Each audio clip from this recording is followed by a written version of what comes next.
Hai,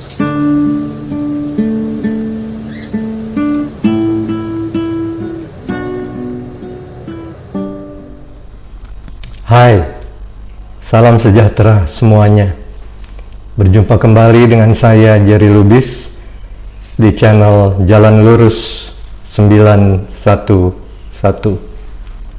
Pada episode yang lalu kita telah bersama-sama mempelajari bahwa akhir zaman terutama berbicara tentang dua hal. Yang pertama,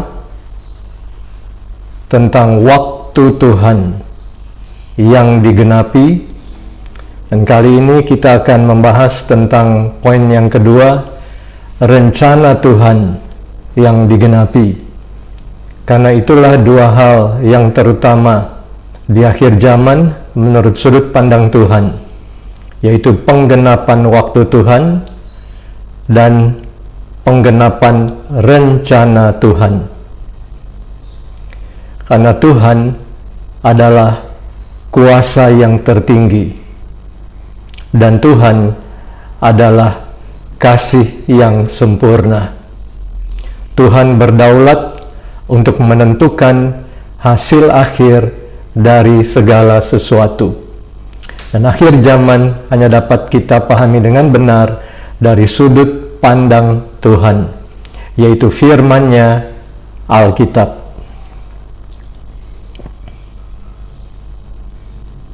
Saya akan memulai dengan membaca dari Efesus pasal 1 ayat 9 sampai 12. Sebab Ia telah menyatakan rahasia kehendak-Nya kepada kita sesuai dengan rencana kerelaannya, yaitu rencana kerelaan yang dari semula telah ditetapkannya di dalam Kristus. Jadi rencana Allah itu terpusat di dalam Kristus. Ayat 10, sebagai persiapan kegenapan waktu untuk mempersatukan di dalam Kristus sebagai kepala segala sesuatu, baik yang di sorga maupun yang di bumi. Sejak semula, sejak awal, rencana Allah adalah mempersatukan segala sesuatu, baik yang di sorga maupun yang di bumi, dengan Kristus sebagai kepala. Ayat 11, aku katakan di dalam Kristus, karena di dalam Dialah kami mendapat bagian yang dijanjikan. Jadi orang-orang percaya mendapat bagian di dalam rencana Allah, yaitu di dalam Kristus, bukan di luar Kristus. Di dalam Kristus, terhubung kepada Kristus, terkoneksi kepada Kristus, tinggal di dalam Kristus, bukan terpisah dan terlepas dari Kristus. Kami yang dari semula ditentukan untuk menerima bagian itu sesuai dengan maksud Allah, yang di dalam segala sesuatu bekerja menurut keputusan kehendak-Nya. Inilah cara Tuhan bekerja di dalam segala sesuatu. Tuhan bekerja menurut kehendak-Nya. bukan kehendak manusia. Ayat 12, supaya kami yang sebelumnya telah menaruh harapan pada Kristus, hanya di dalam Kristus kita memiliki pengharapan. Untuk apa? Untuk boleh menjadi puji-pujian bagi kemuliaannya. Hanya di dalam Kristus masa depan kita terkoneksi kepada Tuhan, kehendaknya, dan rencananya. Dan itulah skenario Tuhan di akhir zaman.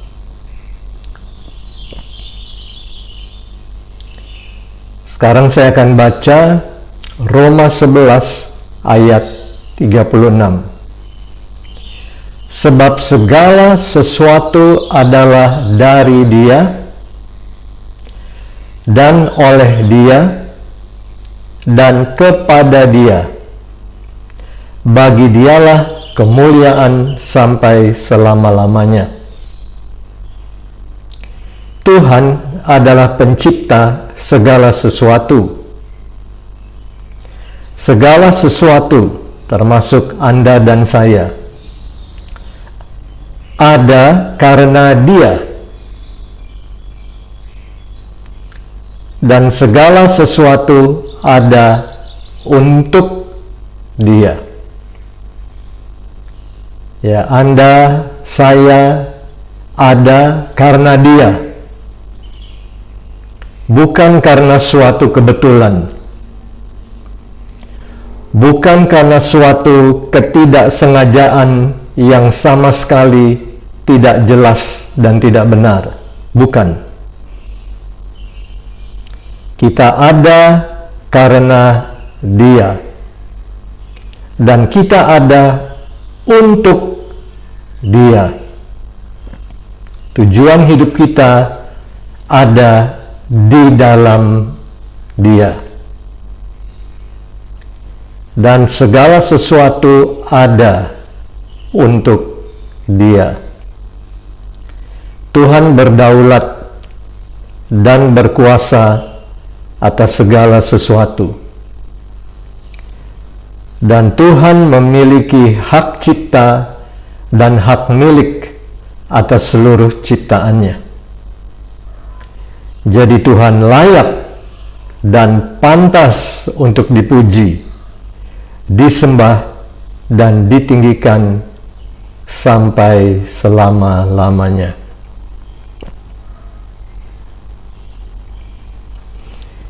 Iblis telah berusaha keras untuk menghapus jejak Sang Pencipta dan ciptaannya dari ingatan dan juga kesadaran manusia. Iblis melakukannya dengan memunculkan berbagai teori tentang asal-usul semesta yang hampa daripada fakta dan kebenaran. Tujuannya adalah supaya manusia tidak dapat mengenal Allah. Dan dia berhasil. Karena beberapa tahun yang lalu ada seorang astronot dari Rusia yang katanya setelah menjelajah di luar sana, kemudian katanya kembali ke bumi, dia berkata, aku tidak menemukan Tuhan di atas sana.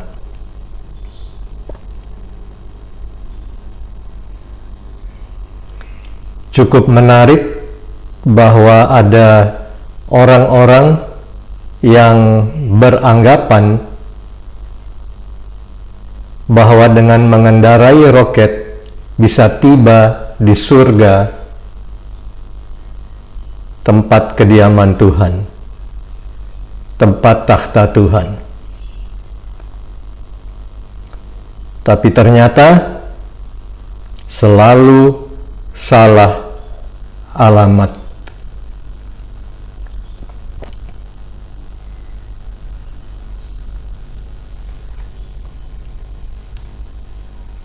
Sekali lagi, tujuan iblis adalah supaya manusia tidak dapat mengenal Allah, tidak dapat bertemu dengan Tuhan.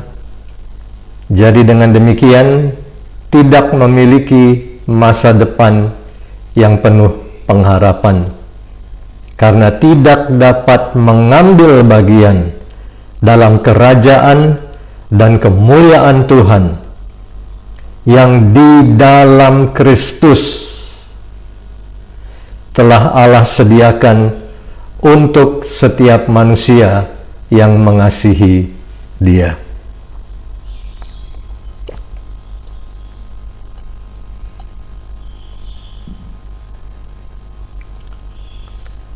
Sekarang Wahyu 1 ayat 1. Kitab yang terakhir dari Alkitab. Dimulai dengan ayat yang berkata, inilah wahyu Yesus Kristus. Jadi inti pesan kitab Wahyu bukanlah tentang antikris, bukan tentang nabi palsu, bukan tentang iblis atau si ular tua, bukan tentang kiamat, bukan tentang semuanya itu. Inilah wahyu Yesus Kristus yang dikaruniakan Allah kepadanya. Jadi sumber dari pewahyuan adalah Allah sendiri. Dan wahyu Allah terpusat pada pribadi Yesus Kristus. Inilah rencana Allah di akhir zaman. Menyatakan Yesus Kristus sebagai Raja dan Tuhan atas segala sesuatu, supaya ditunjukkan kepada hamba-hambanya apa yang harus segera terjadi. Kalau orang banyak bertanya-tanya kepada hamba-hamba Tuhan tentang apakah yang harus atau yang akan segera terjadi, maka seharusnya jawaban hamba-hamba Tuhan adalah inilah wahyu Yesus Kristus. Karena tanpa Kristus, tanpa sudut pandang Kristus, maka manusia tidak akan memahami akhir zaman dengan benar. Wahyu Allah terpusat pada Yesus Kristus, bukan pada iblis, antikristus, nabi palsu, maupun penguasa dan kekuasaan apapun. Bukan. Allah akan menyatakan Yesus sebagai pencipta yang sah, penebus yang sah, dan oleh karena itu pemerintah yang sah atas segala sesuatu. Dia telah menciptakan kita. Dia telah menebus kita juga dengan darahnya. Dan dengan demikian, Dia berhak menjadi Tuhan dan Raja atas seluruh kehidupan kita. Sekarang Matius 6 ayat 9 dan 10. Karena itu berdoalah demikian: Bapa kami yang di sorga, dikuduskanlah namamu, datanglah kerajaanmu, jadilah kehendakmu di bumi seperti di sorga. Datanglah kerajaanmu. Kalau rencana Allah sejak awal adalah mempersatukan segala sesuatu di sorga dan di bumi di dalam Kristus, di mana Yesus menjadi kepala, mengapakah kita masih harus berdoa agar kerajaannya datang di dalam kepenuhannya dan kehendaknya terjadi di dalam kesempurnaannya? Bukankah seharusnya sejak awal sudah seperti itu?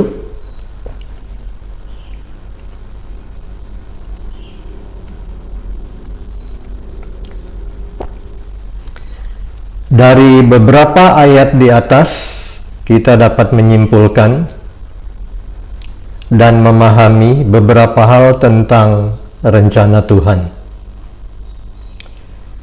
Bisa disebut juga dengan agenda Tuhan. Manusia punya agenda, Tuhan juga punya agenda. Dan segala sesuatu akan berjalan menurut agenda Tuhan. Karena agenda Tuhan tidak bisa gagal. Sementara agenda manusia bisa digagalkan Tuhan. Apalagi kalau bertentangan dengan kehendaknya. Poin yang pertama.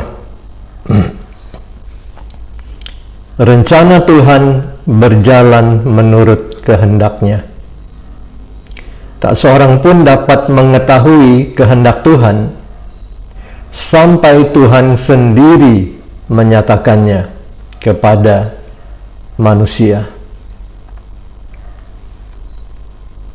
2. Rencana Tuhan berjalan menurut kerelaannya. Tak seorang pun dapat mempengaruhi, apalagi memaksa Tuhan. Manusia tidak sehebat itu. Ayat 3, rencana Tuhan sempurna dan tidak bisa gagal. Tetap sama sejak awal. Tetapi manusialah yang gagal melaksanakan rencana Allah. 4. Rencana Allah berjalan menurut waktunya. Waktu yang telah Tuhan tetapkan sendiri, bukan waktu manusia. Dan kita sudah bahas ini dalam episode pertama. 5. Rencana Allah atas segala sesuatu terpusat pada Kristus dan tergenapi di dalam Kristus, bukan di luar Kristus. 6. Hanya di dalam Kristus manusia dapat mengambil bagian dalam rencana Tuhan yang kekal, tidak terlepas atau terpisah dari Dia.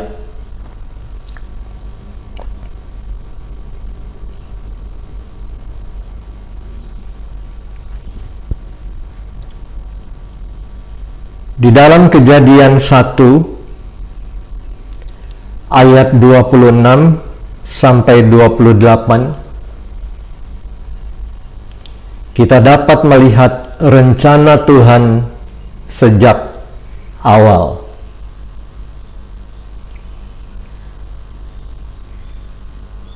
Ayat 26, berfirmanlah Allah, baiklah kita menjadikan manusia menurut gambar dan rupa kita,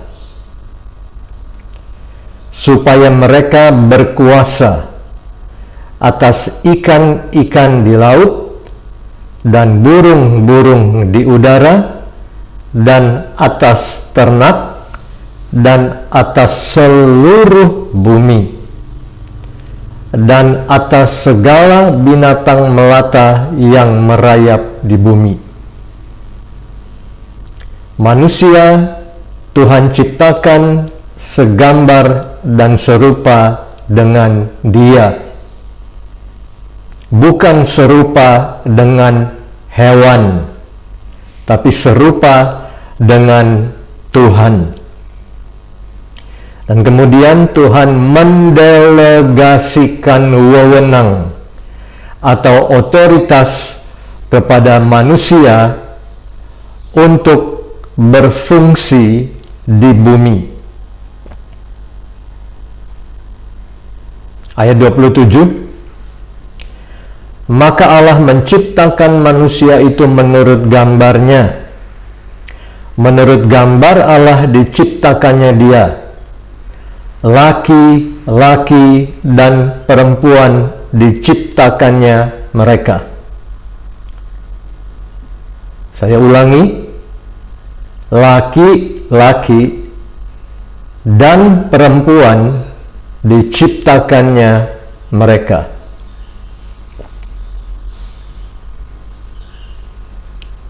Saya ungkapkan dengan kalimat yang berbeda. Manusia yang Allah ciptakan menurut gambar dan rupanya adalah laki-laki dan perempuan.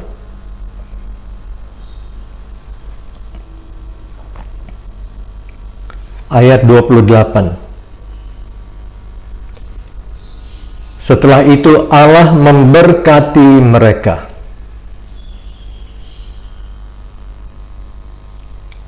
Dan kita sungguh butuh berkat Tuhan dan penyertaan Tuhan sepanjang hidup kita.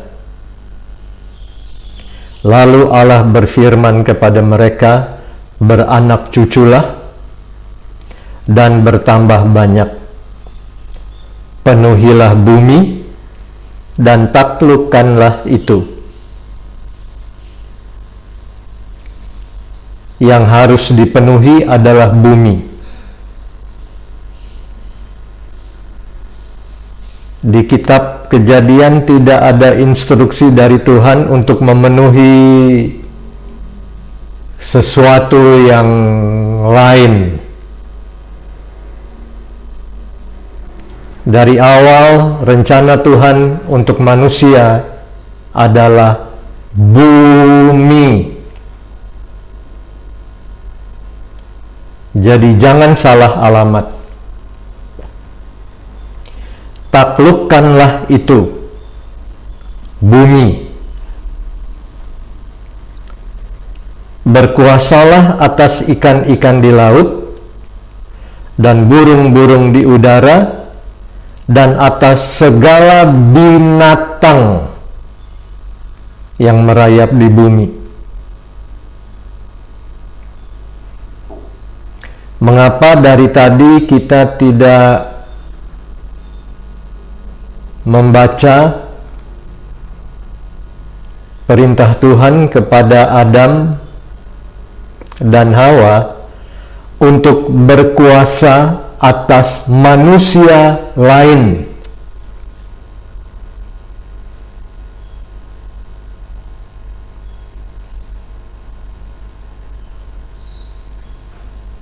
Manusia hanya diberi amanat untuk menaklukkan dan menguasai bumi dan isinya, bukan manusia lain. Mengapa? Simple. Karena yang memerintah adalah Tuhan.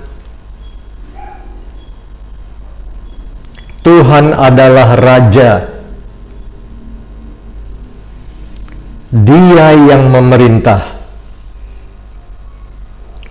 Sementara manusia diberi atau didelegasikan wewenang untuk melaksanakan amanat Tuhan, yang di sini saya sebut sebagai amanat kerajaan.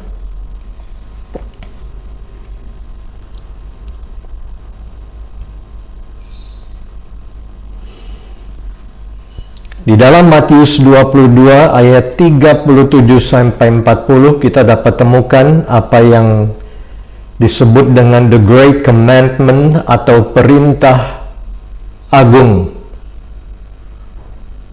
Ayat 37, jawab Yesus kepadanya, kasihilah Tuhan Allahmu dengan segenap hatimu dan dengan segenap jiwamu dan dengan segenap akal budimu.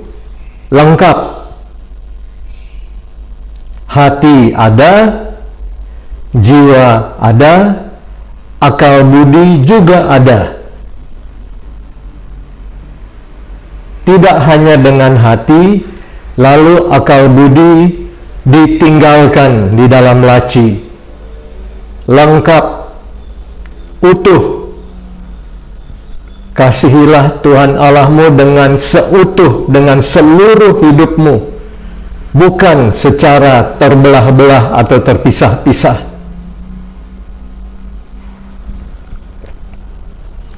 Itulah hukum yang terutama dan yang pertama. Tuhan terutama di atas segalanya.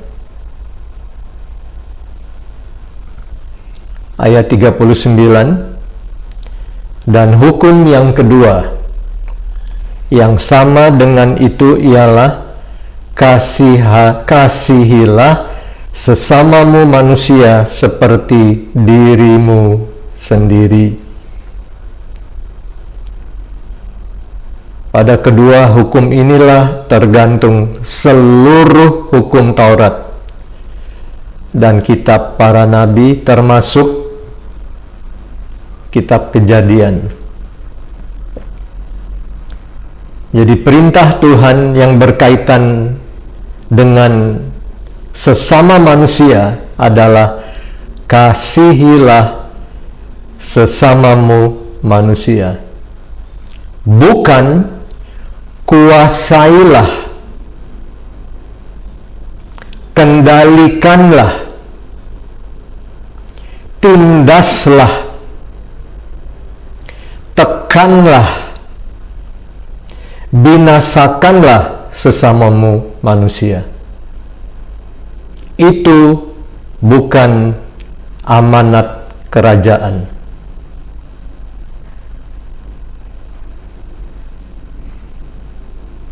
Itu bukan agendanya Tuhan. Entah agendanya siapa, tetapi hanya agenda Tuhan yang akan digenapi.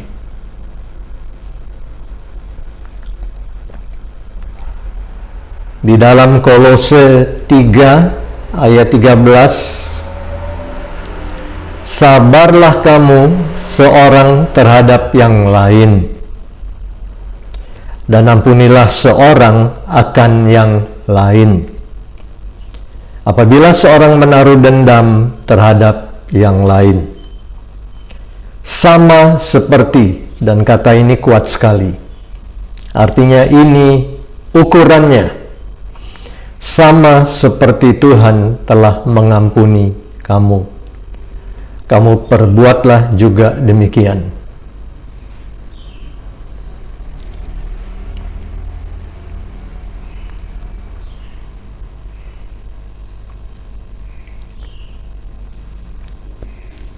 Kita teruskan Kejadian 2 ayat 16 sampai 17. Karena Tuhan adalah Raja yang memerintah atas segala sesuatu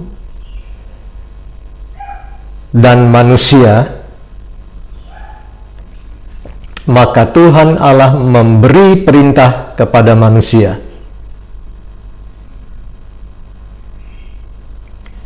Semua pohon dalam taman ini boleh kau makan buahnya dengan bebas.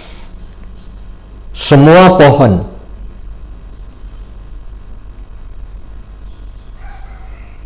Ayat 17. Tetapi ada satu pohon. Tetapi pohon pengetahuan tentang yang baik dan yang jahat itu, janganlah, larangan, hukum,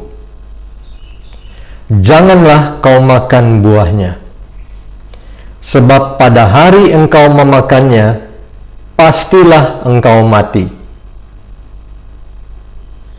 Karena Tuhan memerintah, maka Tuhan memberi perintah kepada manusia. Dan dengan demikian, ada konsekuensinya kalau manusia melanggar perintah Tuhan. Karena Tuhan adalah kuasa yang tertinggi.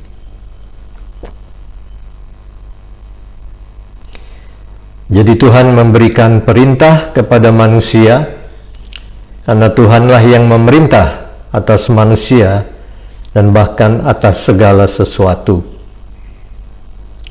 Dan kita bisa melihat di sini ada dua sisi dari perintah Tuhan. Ya, seperti dua sisi dari mata uang yang sama. Ya, dan kecenderungan dari kebanyakan orang adalah untuk melihat dari satu sisi saja dan memilih sisi yang paling difavoritkan, yang paling menguntungkan, yang paling dianggap nyaman. Tapi tidak demikian. Kedua sisi ini harus kita terima secara penuh dan utuh, karena dua-duanya dari Tuhan. Sisi yang pertama adalah perintah untuk melakukan sesuatu. Semua pohon dalam taman ini boleh kau makan buahnya dengan bebas. Di sisi yang pertama ada kata boleh dan bebas. Kebanyakan orang tentu senang dengan sisi yang satu ini. Semua diperbolehkan, semua bebas. Tapi tunggu dulu. Ada satu sisi lagi. Dan ini adalah sisi yang menjelaskan perintah untuk tidak melakukan sesuatu atau larangan. Janganlah kau makan buah pohon pengetahuan tentang yang baik dan yang jahat. Sisi yang pertama boleh, bebas. Sisi yang satunya jangan, karena engkau akan mati kalau melanggar. Dua-duanya harus ada. Tuhan memberikan kebebasan kepada manusia, tetapi juga Tuhan memberikan ketetapan atau hukum. Karena kebebasan tanpa ketetapan adalah suatu pelanggaran.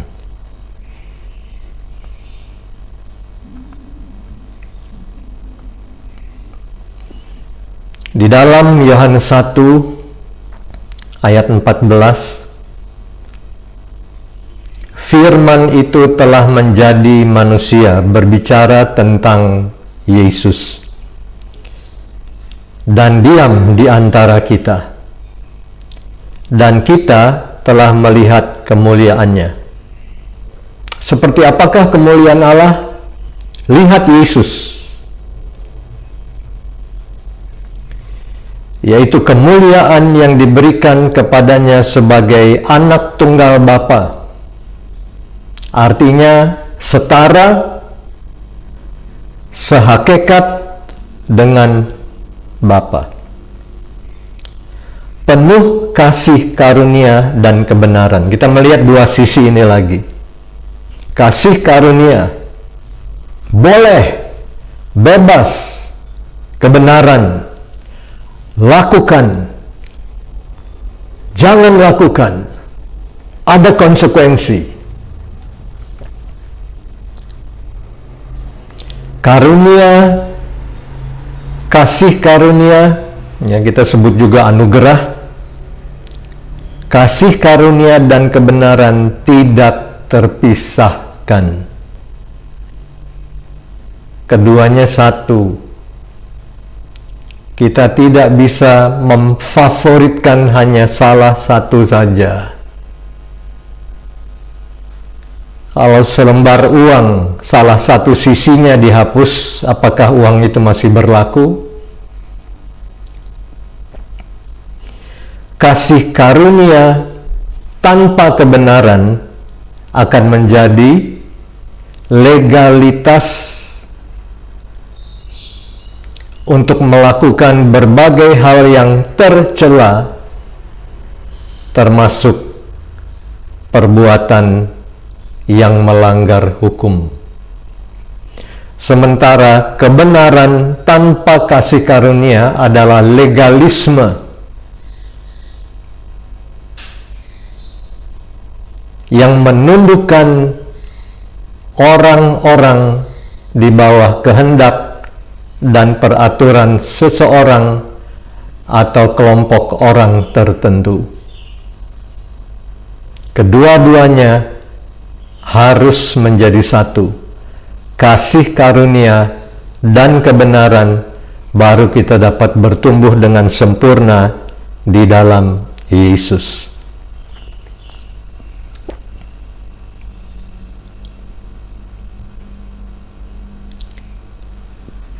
Kejadian 2 ayat 9. Dua pohon di tengah Taman Eden. Lalu Tuhan Allah menumbuhkan berbagai-bagai pohon dari bumi. Ya, dalam bahasa Inggrisnya earth, yang di kitab Kejadian diterjemahkan juga sebagai daratan. Yang menarik dan yang baik untuk dimakan buahnya. Dan pohon kehidupan di tengah-tengah taman itu, serta pohon pengetahuan tentang yang baik dan yang jahat. Ada dua pohon yang terletak di tengah, di pusat Taman Eden,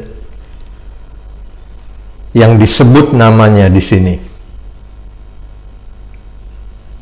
Yang satu adalah pohon kehidupan, yang satu adalah pohon pengetahuan tentang yang baik dan yang jahat. Pohon kehidupan menggambarkan kehidupan kita di dalam Tuhan, di mana kita mengambil bagian dalam segala kodrat ilahi, dalam segala sesuatu yang Tuhan sediakan buat kita. Di dalam Tuhan, melekat kepada Tuhan, berjalan bersama Tuhan, akrab dan intim dengan Tuhan, bersandar sepenuhnya kepada Tuhan. Maka aliran kehidupan Tuhan akan terus mengalir kepada kita, memenuhi kita, dan membuat kita berbuah banyak. Hidup kekal bersama Tuhan.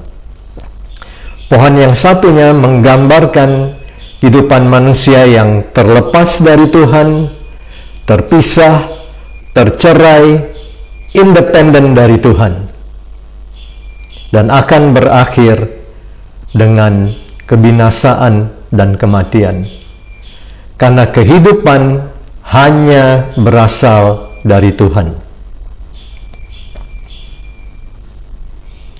Hanya dengan terhubung kepada Tuhan, manusia dapat mengambil bagian dalam kodrat ilahi dan hidup selamanya. Terlepas dari Tuhan, manusia hanya memiliki pengetahuan yang tidak sempurna dan akan berakhir dengan kematian. Terpisah dari Tuhan, manusia menjadi cacat, dan pengetahuan yang manusia miliki pun menjadi cacat, dan ujung-ujungnya adalah kebinasaan dan kematian.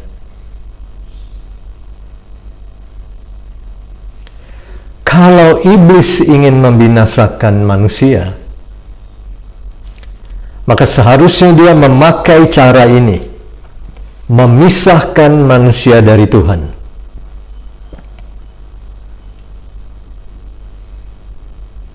Meyakinkan manusia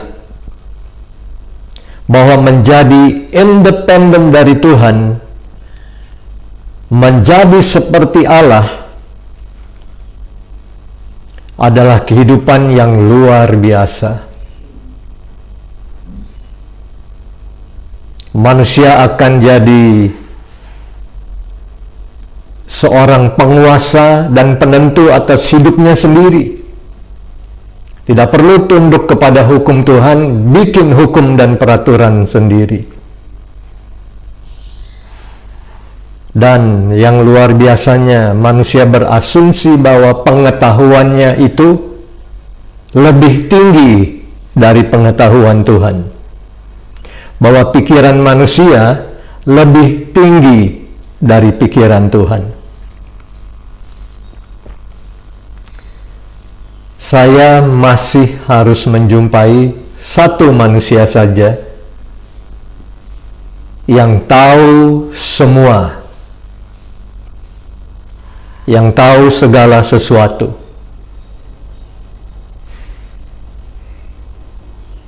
Tidak ada sesuatu pun yang dia tidak tahu. Saya masih harus menemukannya.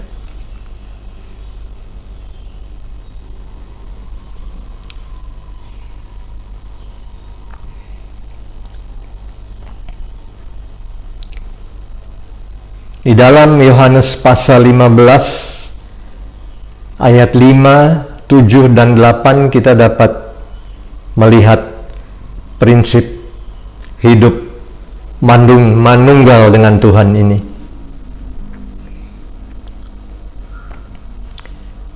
Ayat 5, akulah pokok anggur dan kamulah ranting-rantingnya. Barang siapa tinggal di dalam aku dan aku di dalam dia, jadi dua arah ya, dua arah. Dia berbuah banyak, dia terus produktif. Dia terus membagi hidup ya, amanat kerajaan tadi. Sebab di luar aku, tercerai dari Tuhan, kamu tidak dapat berbuat apa-apa.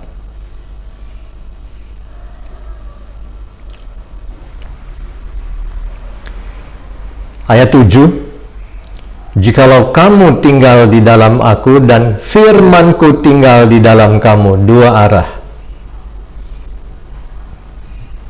Kalau kita katakan kita intim dengan Tuhan, apakah firman-Nya memenuhi hidup kita?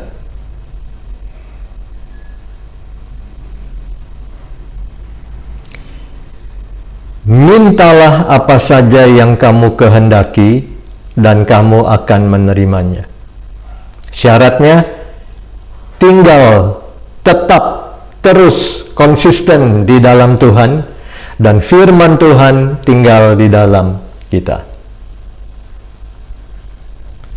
Dalam hal inilah Bapa-Ku dipermuliakan, yaitu jika kamu berbuah banyak. Ya, kalau tadi bicara tentang mintalah, bicara tentang berdoa, di sini bicara tentang berbuah. Ya, berbuah banyak, dan dengan demikian kamu adalah murid-muridku. Jadi jangan dipisah. Berdoa dan berbuah juga harus berjalan bersama. Karena aneh sekali kalau ada yang berkata dirinya suka berdoa tapi hampir tidak kelihatan buahnya. Atau ada orang yang berkata memiliki karakter Kristus tapi hampir tidak pernah berdoa.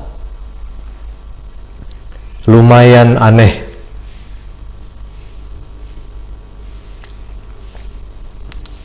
Kita diciptakan, didesain, dipanggil untuk hidup bersama Tuhan dan terus melekat kepadanya. Manusia tidak diciptakan Tuhan sebagai makhluk yang dapat hidup tercerai, terpisah, terlepas, dan independen dari Tuhan.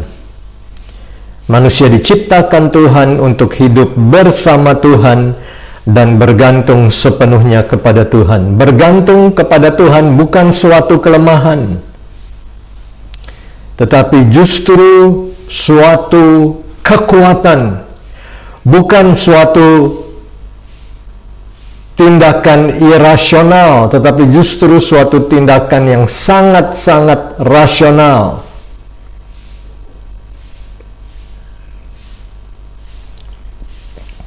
Karena hanya dalam kondisi seperti itu manusia dapat menikmati semua penyediaan Tuhan dan bahkan hidup yang kekal. Manusia tidak dapat menciptakan kehidupan dan juga tidak sanggup menentukan akhir dari kehidupan. Hanya Tuhan yang dapat melakukan itu. Oleh sebab itu, kita selalu hampir setiap hari mendengar kalimat stay connected. Ya, stay connected, tetap terhubung, tetap terkoneksi. Ya, kita sering dengar itu. Supaya apa? Supaya dapat menikmati akses, dapat menikmati ya, aplikasi, stay connected. Sebenarnya tidak susah untuk memahami hubungan kita dengan Tuhan, bukan? Coba saja kalau sinyal jelek, tidak usah mati. Kalau sinyal jelek saja, maka stress meter naik. Mudah untuk memahaminya, bukan?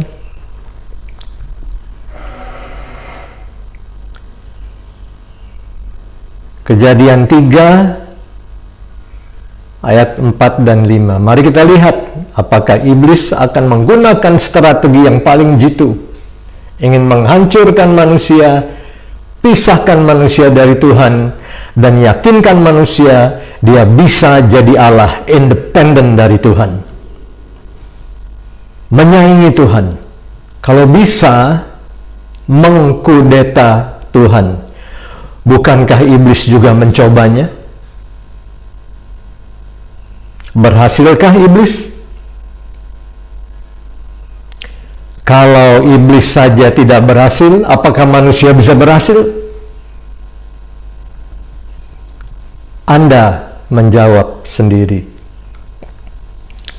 Kejadian 3 akan mulai saya baca ayat 4. Tetapi ular itu berkata kepada perempuan itu, sekali-kali kamu tidak akan mati. Di episode yang lalu saya sudah bahas ya. Pemutarbalikan itu strateginya iblis. Kebenaran diputar balik, fakta jadi ilusi. Ya, realita menjadi ilusi juga, menjadi semu. Fakta menjadi dusta, realita menjadi ilusi, diputar balik, di reverse ya. Ayat 5. Tetapi Allah mengetahui bahwa pada waktu kamu memakannya, matamu akan terbuka, dan kamu akan menjadi seperti Allah, tahu tentang yang baik dan yang jahat. Iblis memang menggunakan strategi ini.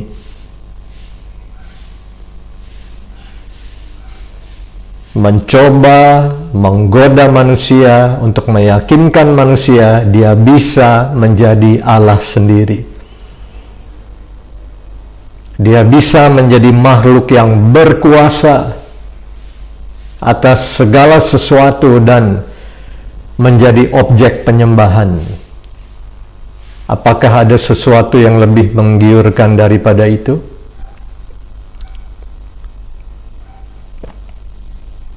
Mau tahu apakah bencana yang terbesar yang dihadapi manusia? Mau tahu apa yang dimaksud dengan kiamat dari sudut pandang Alkitab? Yaitu ketika manusia berpikir dia dapat menjadi lebih baik dari Allah. Itu bencana terbesar, dan itulah kiamat dari segala sesuatu.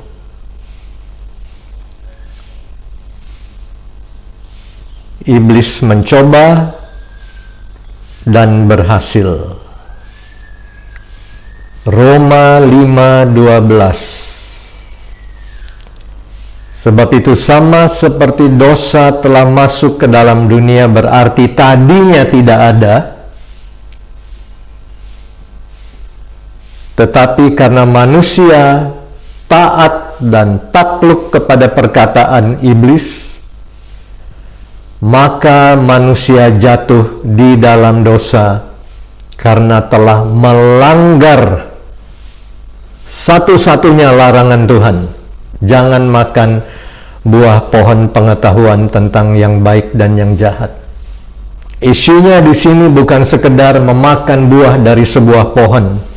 Isunya adalah manusia telah melanggar perintah yang tertinggi, karena Tuhan adalah kuasa yang tertinggi, dan konsekuensinya sangat-sangat mengerikan.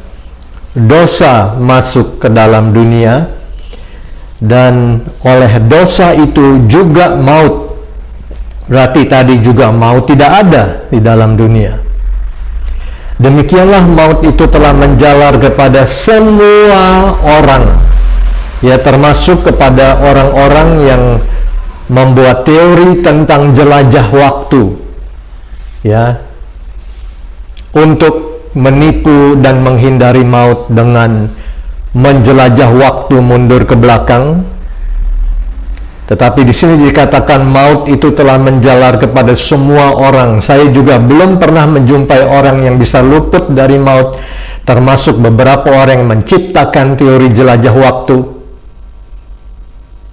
Waktu Tuhan yang ciptakan, waktu juga Tuhan yang kuasai, bukan manusia. Manusia tidak bisa membengkokkan waktu.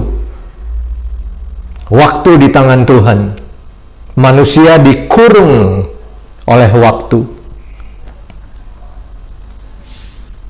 Karena semua orang telah berbuat dosa. Akibat kejatuhan Adam dan Hawa, terciptalah suatu zaman. Suatu zaman yang tadinya tidak ada. Karena di dalam Kejadian 1, Kejadian 2 kita melihat kerajaan Allah secara sempurna. Tetapi di dalam zaman yang muncul setelah kejatuhan manusia, kita melihat kerajaan manusia muncul. Kerajaan manusia diwarnai dengan dosa dan maut. Dan inilah yang disebut sebagai zaman lama. Dimulainya di dalam Taman Eden ini. Oleh sebab itulah zaman ini akan dibinasakan, akan ditiadakan oleh Tuhan. Karena kalau zaman ini tidak diakhiri oleh Tuhan, manusia akan selama-lamanya hidup dalam dosa dan berakhir dengan maut. Kita tidak menginginkan itu, bukan? Kita ingin zaman ini diganti dengan zaman yang baru, di mana Tuhan mengembalikan manusia kepada keadaan seperti di Kejadian 1 dan 2. Hidup yang sempurna dan kekal bersama Tuhan. Tidak ada iblis, tidak ada dosa, tidak ada maut, dan hanya Tuhan sendiri yang dapat melakukannya.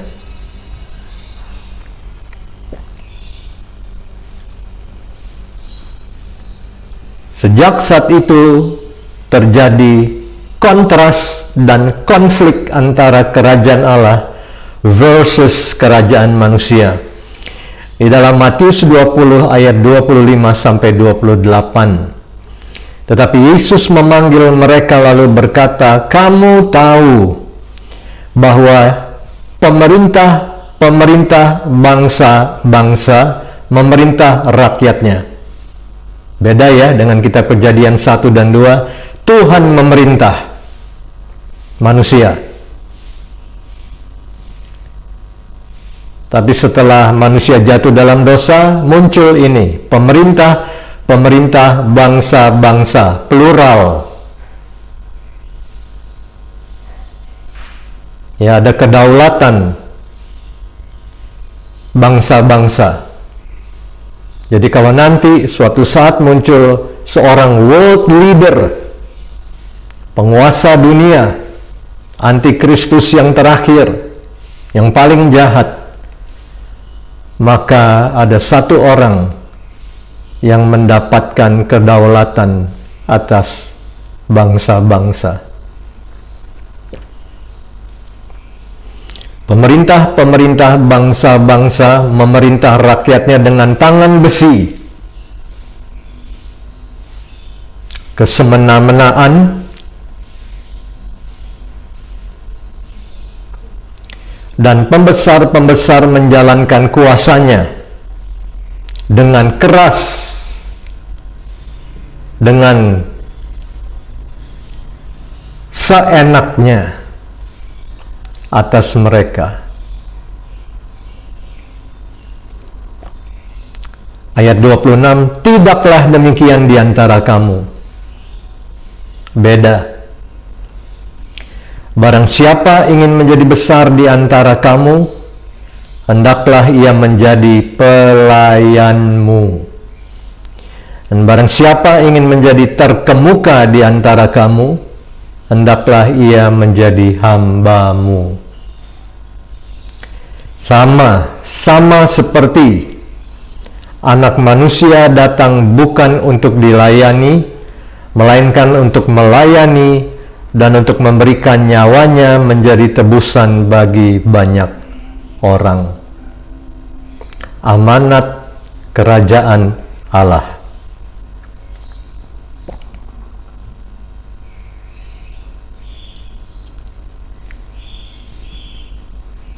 Di dalam Roma 13 ayat 4 kita terus melihat ya amanat yang Tuhan berikan ini.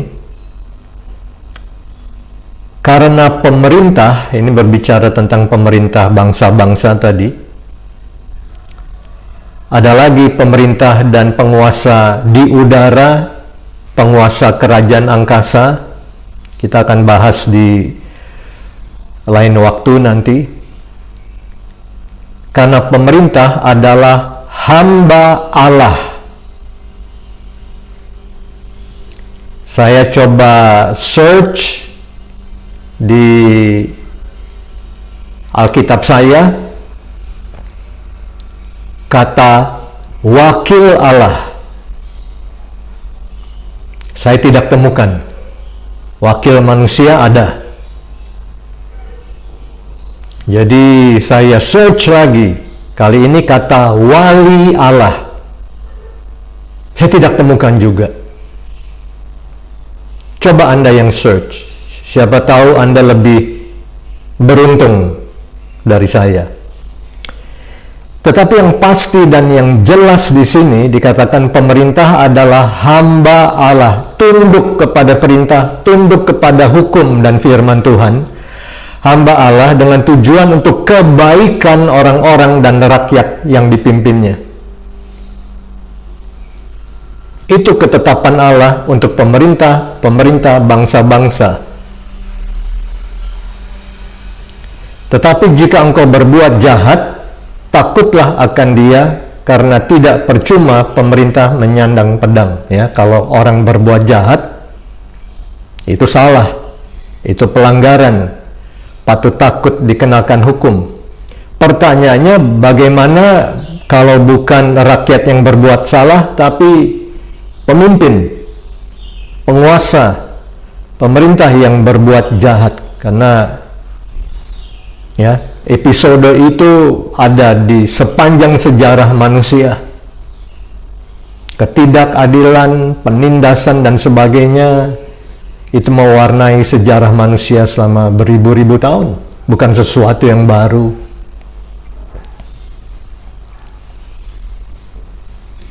Pemerintah, diulangi lagi, adalah hamba Allah untuk membalaskan murka Allah atas mereka yang berbuat jahat. Jadi murka Allah itu turun atas orang yang berbuat jahat. Tidak peduli itu rakyat, tidak peduli itu penguasa atau siapapun.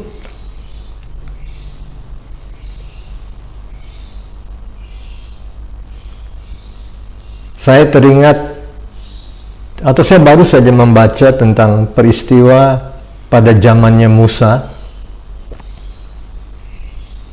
ketika Tuhan membinasakan Fir'aun, seorang penguasa, dan seluruh tentaranya Tuhan binasakan di tepi Laut Merah. Bahkan beberapa kerangka dari kereta berkuda pun bisa ditemukan, telah ditemukan di dasar Laut Merah. Tuhan yang binasakan mereka karena melanggar perintah Tuhan, karena melanggar ketetapan Tuhan, karena tidak mau melepaskan Israel dari perbudakan. Tuhan membinasakan wakil-wakilnya. Anda yang harus menjawab sendiri. Satu contoh saya ambil dari berita yang lagi viral ya di seluruh dunia sejak terjadi peperangan Rusia-Ukraine. Karena ada berbagai teori dan sudut pandang yang silahkan saudara lihat sendiri, ada di internet. Tetapi dari kalangan peneliti, katakan begitu, Alkitab, peneliti Alkitab, ya, muncul pemahaman tentang perang Gog dan Magog.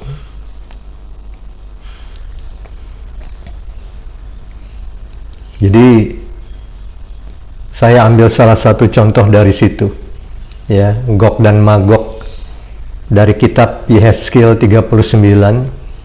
Ya, saya sengaja memang sampai saat ini tidak mau berkomentar apa-apa, karena ketika saya membaca apa yang Alkitab katakan tentang Gog dan Magog, saya justru melihatnya dari satu sudut pandang yang membuat saya jadi sedih sekali.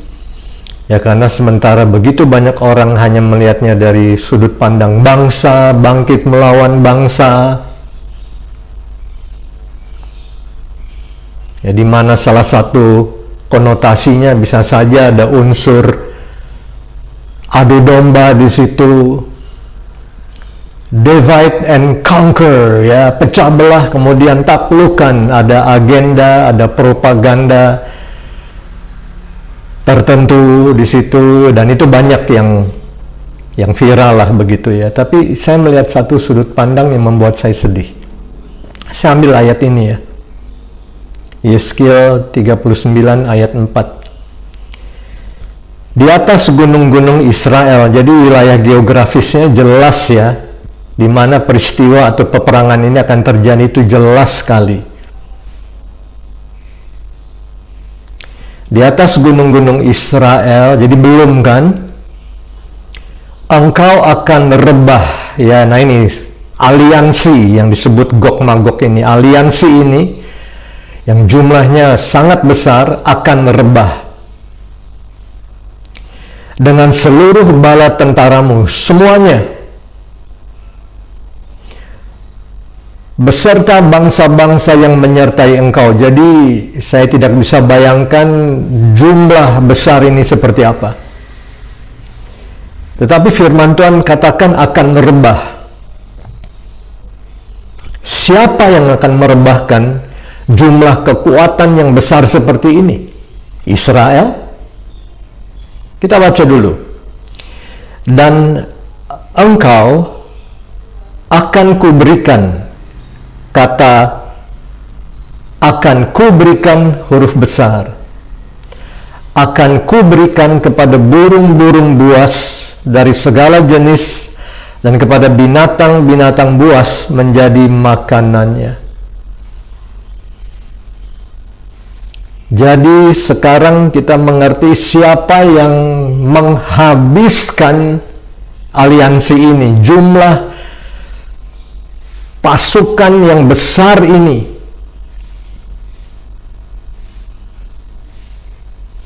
Yang melakukan serangan ke tanah perjanjian. Bukan Israel. Sama sekali bukan. Ini jumlahnya sangat besar. Engkau akan kuberikan. Tuhan sendiri yang melakukannya. Tuhan sendiri yang bertindak.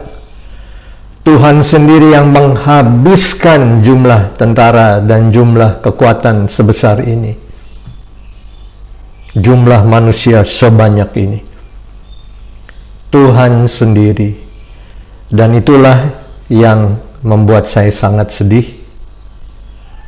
Dan yang membuat saya terus berdoa untuk keselamatan jiwa-jiwa. Dan saya tidak akan berhenti-hentinya memberitakan firman Tuhan. Agar banyak orang yang mau bertobat dan datang kepada Tuhan Yesus agar diselamatkan dan beroleh hidup kekal. Karena ini menyedihkan sekali. Karena Alkitab menjelaskan puncak dari peperangan manusia adalah peperangan manusia melawan Allah sendiri. Manusia berperang melawan Allah. Menyedihkan sekali.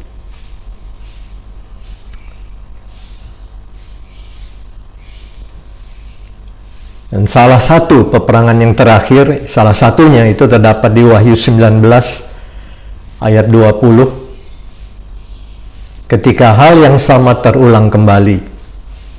Ya, berbicara tentang seorang tokoh dunia nanti, penguasa dunia yang akan muncul, yang kita kenal ya dengan nama atau dengan sebutan Antikristus.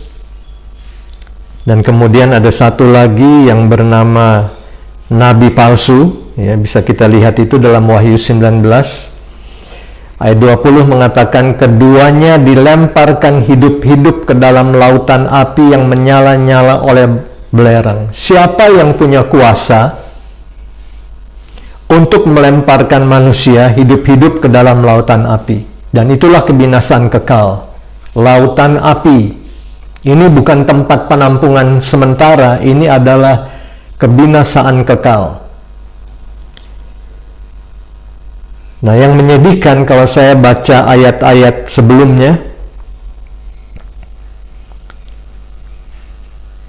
coba saya mulai Wahyu 19 ini dari ayat yang ke-17.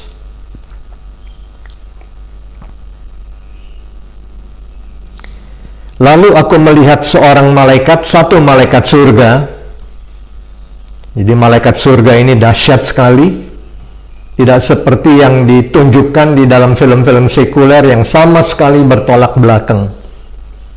Malaikat surga very awesome, di lain waktu dan kesempatan. Ini satu saja. Seorang malaikat berdiri di dalam matahari. Satu matahari. Ya, jadi kalau Anda baca Alkitab dari Kejadian sampai Wahyu, di mana ada kata matahari muncul, selalu singular, tunggal. Satu matahari, bukan beribu-ribu dan berjuta-juta. Tuhan ciptakan satu matahari saja. Dan di sini malaikat berdiri di dalam matahari dan dia berseru dengan suara nyaring kepada semua burung yang terbang di tengah langit. Menarik sekali ya. Matahari, tengah langit, burung-burung.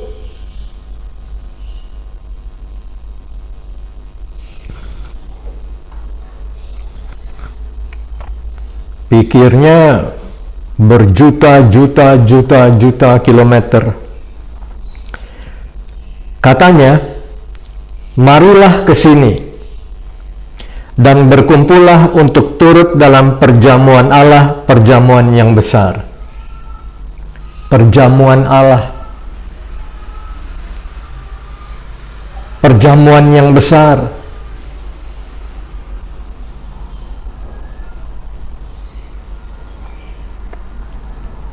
Ayat 18. Supaya kamu makan daging semua raja. Mirip ya dengan yang tadi, Gog Magog. Makan daging semua raja, dan daging semua panglima, dan daging semua pahlawan, dan daging semua kuda, dan daging semua penunggangnya, dan daging semua orang, baik yang merdeka maupun hamba, baik yang kecil maupun yang besar. Mengapa? Kita belum pernah mengenal dan melihat perjamuan Allah yang seperti ini. Sangat menyedihkan. Kaum preteris mengasumsikan bahwa ini sudah terjadi. Semua sudah terjadi.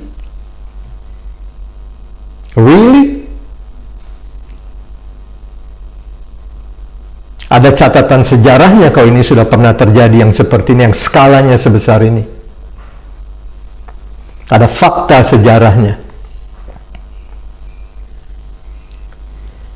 Dan aku melihat binatang itu dan raja-raja di bumi, serta tentara-tentara mereka telah berkumpul untuk melakukan peperangan melawan penunggang kuda, yang kita tahu adalah Yesus,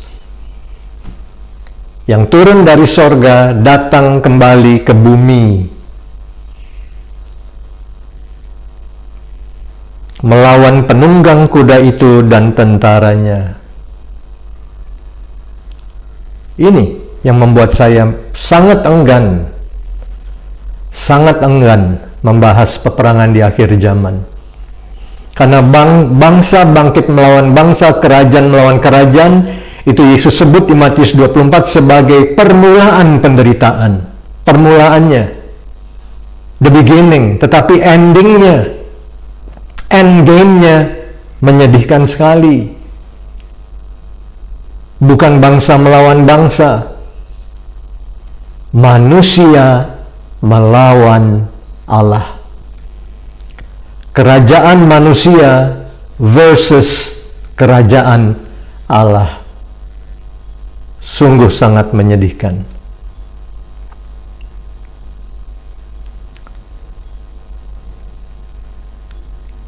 Ayat 20. Maka tertangkaplah binatang itu dan bersama-sama dengan dia nabi palsu yang telah mengadakan tanda-tanda di depan matanya, dan dengan demikian ia menyesatkan mereka yang telah menerima tanda dari binatang itu dan yang telah menyembah patungnya. Jadi ada dua di sini penjelasan tentang orang-orang yang menerima tanda binatang itu. Yang satu dikatakan mereka adalah penyembah si world leader ini, si binatang ini, si antikris ini. Mereka tidak menyembah Tuhan, mereka menyembah seorang penguasa. Jadi kita tidak heran kalau kita melihat di dunia saat ini, fenomena ini semakin meningkat. Human worship pengkultusan individu, meninggikan, menyembah manusia seperti Tuhan.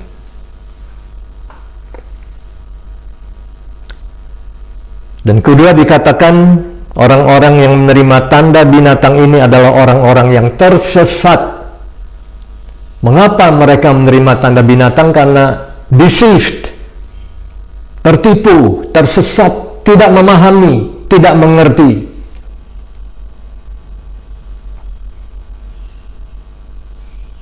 Ini salah satu agenda yang sedang dijalankan, pembodohan massal.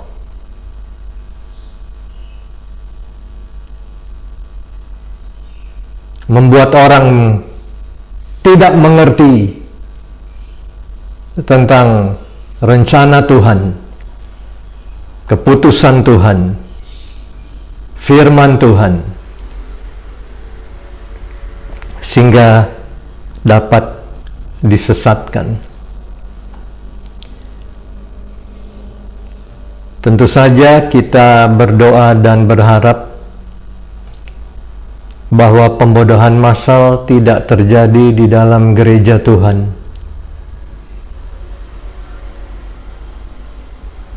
Karena itu akan melestarikan pengkultusan individu di dalam gereja. Tapi kita harus melaksanakan amanat agung, jadikan semua bangsa murid, ajarkan semua yang Yesus katakan. Yang Yesus katakan. Ajaran Yesus, firman Tuhan.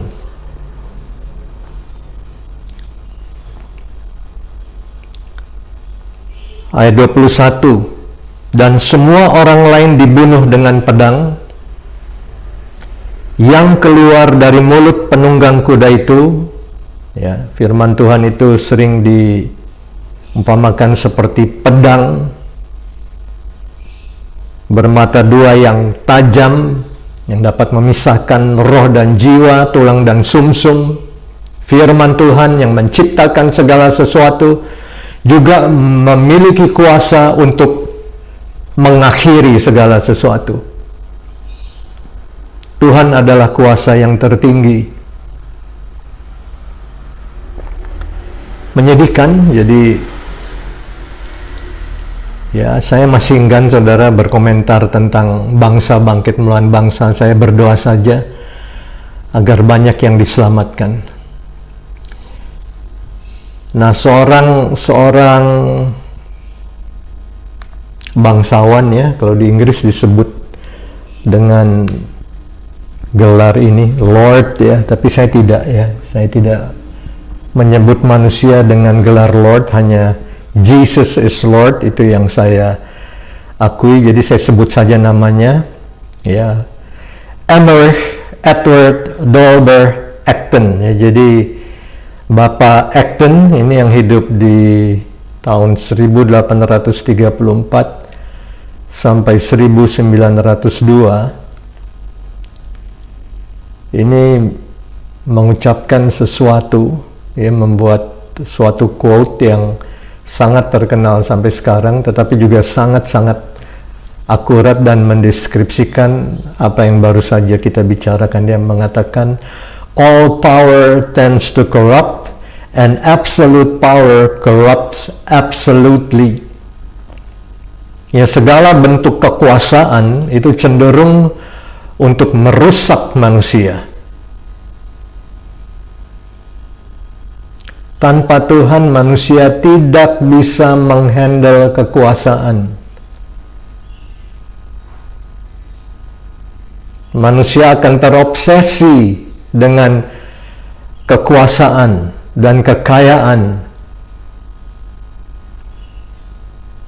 dan menguasai, menindas orang lain agar memperoleh kekuasaan yang lebih tinggi lagi. Apakah korupsi bisa diberantas? Apakah kekuasaan yang seperti itu, kekuasaan yang jahat, bisa diberantas? Kekuasaan yang menindas, yang mencelakakan, yang membinasakan banyak orang. Jawabannya ada pada Tuhan. Absolute power corrupts absolutely. Kekuasaan yang tidak terbatas dan absolut akan merusak juga secara absolut.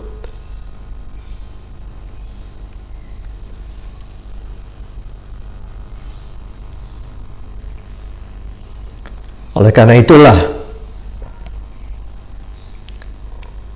Tuhan Yesus akan mengakhiri zaman yang lama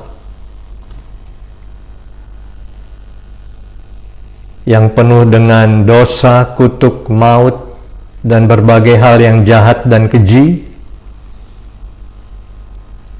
dan menggantikannya dengan zaman yang baru, di mana Tuhan kembali akan memerintah secara langsung sebagai Raja dan Tuhan atas semua, dan semua hamba-hamba Tuhan dan semua bangsa-bangsa akan kembali menikmati berkat yang sempurna. Sebetulnya simple. Kalau pemimpinnya sempurna, pemerintahnya atau pemerintahannya pasti sempurna juga, dan dengan demikian rakyat akan mengalami damai dan berkat yang sempurna juga. Kalau pemimpinnya tidak sempurna atau cacat, pemerintahan juga tidak sempurna dan cacat, dan rakyat pun akan mengalami ketidaksempurnaan yang seperti itu. Tidak heran Tuhan mengajar kita untuk berdoa, Bapa kami yang ada di sorga, dikuduskanlah namamu, datanglah kerajaanmu, jadilah kehendakmu di bumi seperti di surga. Kita akan bertemu dalam kesempatan berikutnya. Tuhan memberkati saudara semua.